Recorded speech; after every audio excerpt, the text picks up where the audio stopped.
FORA.tv. The world is thinking. Now, when I argue that the era of the religious right is over, there are many people who say that's wishful thinking on your part. That's what a lot of liberals want to think. That's not really true.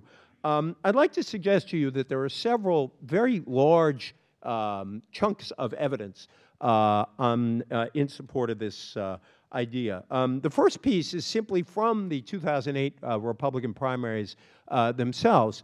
You will notice that John McCain, who won the Republican nomination, was a candidate who had absolutely no support from the old organizations of the religious right. He won the Republican nomination despite his lack of support in these groups. Mike Huckabee, himself an evangelical, someone whom I believe has one foot in the old religious right and one foot in the new thing that is happening that I'm going to talk about a bit before I close.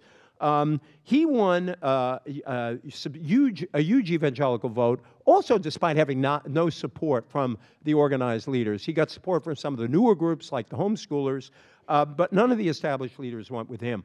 They tended to go with Mitt Romney or Fred Thompson. Pat Robertson supported Rudy Giuliani and apparently performed no miracles for him. And so you're already seeing these established leaders sort of not having influence even in the party that they were a part of. Secondly, you're seeing many new leaders emerge within or what you might call the theologically conservative religious community. Someone I write about a fair amount in the book is Rick Warren, whom some of you may know. All authors who talk about Rick Warren are in their hearts committing the sin of covetousness because his book, The Purpose-Driven Life, has sold something like 25 or 30 million copies, which I am quite sure I will not do with this little book of mine. But Rick Warren, he is himself a very traditional evangelical. He is opposed to abortion. He is opposed to gay marriage. But he has very pointedly said that Jesus' agenda is not about one or two issues.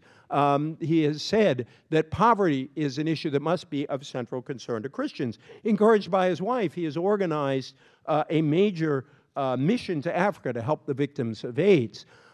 Last year, he invited, or the year before last, he invited two speakers to his Saddleback Valley Community Church who had been very active in the fight to help folks in Africa with AIDS. One was Senator Sam Brownback, a conservative Republican who had done a great deal. The other was Senator Barack Obama, whom I don't need to introduce to you. And Rick Warren got a lot of grief for inviting Barack Obama by opponents of abortion and others who didn't want this liberal in his church. And Rick Warren said something that I have treasured ever since I ran across it.